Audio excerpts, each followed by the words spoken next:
venons de lancer l'opération Djekali dans le cadre des activités inscrites au plan Orsec. Alors nous avions avec vous procédé au lancement du plan Fendi, de l'opération Fendi. Alors nous estimons avoir eu d'excellents résultats et il faut achever le travail à travers l'opération Djekali. Djekali, c'est juste assainir, c'est accompagner les populations sinistrées, accompagner celles-là qui sont logées au niveau des sites de recasement pour qu'elles puissent rentrer. C'est également préparer la rentrée scolaire. Donc il s'agira pour nous donc de mettre à la disposition du service d'hygiène des produits de désinfection, de désinsectisation, de saupoudrage pour parachever le travail à l'échelle régionale. Il s'agit également d'accompagner les populations en mettant à disposition un certain nombre de produits. C'est des produits d'hygiène, donc eau de javel, savon et autres. C'est également des matelas et c'est surtout les cash transferts. Alors l'opération de cash transfert se poursuit et nous sommes aujourd'hui à une exécution qui dépasse le milliard pour la région de Dakar, rien que pour la région de Dakar. Donc c'est dire que le plan Orsec a donné d'excellents résultats. Plusieurs quartiers ont été libérés des eaux, plusieurs lieux de culte, plusieurs millions de mètres cubes d'eau ont été pompés, du matériel et du carburant donc, ont été distribués aux différents acteurs. Et aujourd'hui, les retours qui nous parviennent sont extrêmement favorables, extrêmement positifs. C'est pour toute la région de Dakar, mais aujourd'hui axé sur Keur Massar.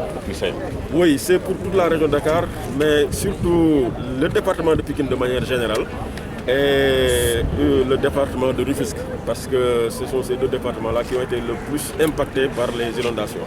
Donc nous allons insister au niveau de ces deux départements, et particulièrement la zone de Keur Massar, Jaxaay vers Aladji Paté.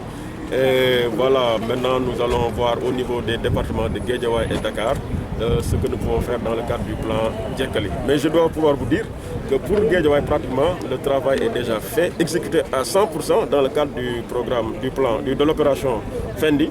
Et il suffira tout juste d'accompagner au niveau des populations. Je souhaite que cela ne dépasse pas une dizaine de jours. Et les moyens ont été dégagés pour ça et nous estimons qu'avec le professionnalisme du service d'hygiène, avec l'appui des structures médicales, cette opération va se dérouler dans des délais raisonnables. Et je dois également ajouter que dans le cadre de l'opération Djekali, il y a un volet sanitaire, donc prise en charge de santé, mais également distribution de médicaments. Nous avons travaillé avec la pharmacie régionale d'approvisionnement et c'est l'occasion de remercier le responsable et également sa directrice pour que ce qui avait été retenu, c'est-à-dire prévoir un montant d'1 million par structure de santé, donc ce qui va nous faire 160 millions, que nous allons mettre à la disposition donc des postes de santé et des centres de santé. Donc cette opération également va accompagner l'opération Djekali et nous avons là déjà avec la PRA de Dakar le lot de médicaments. Je ne sais pas si c'est la totalité, mais en tout cas nous avons un échantillon assez représentatif pour que les gens puissent savoir et comprendre que ce que nous avions dit, nous l'avons fait. Après Djeki et Fendi, après Fendi d'abord, Djekali ensuite, il s'agira maintenant de faire le bilan, tout simplement, et de lancer les travaux d'assainissement de Keur Massar. Je crois que ça également, le président de la République a donné des instructions fermes pour que cette opération-là démarre cette année.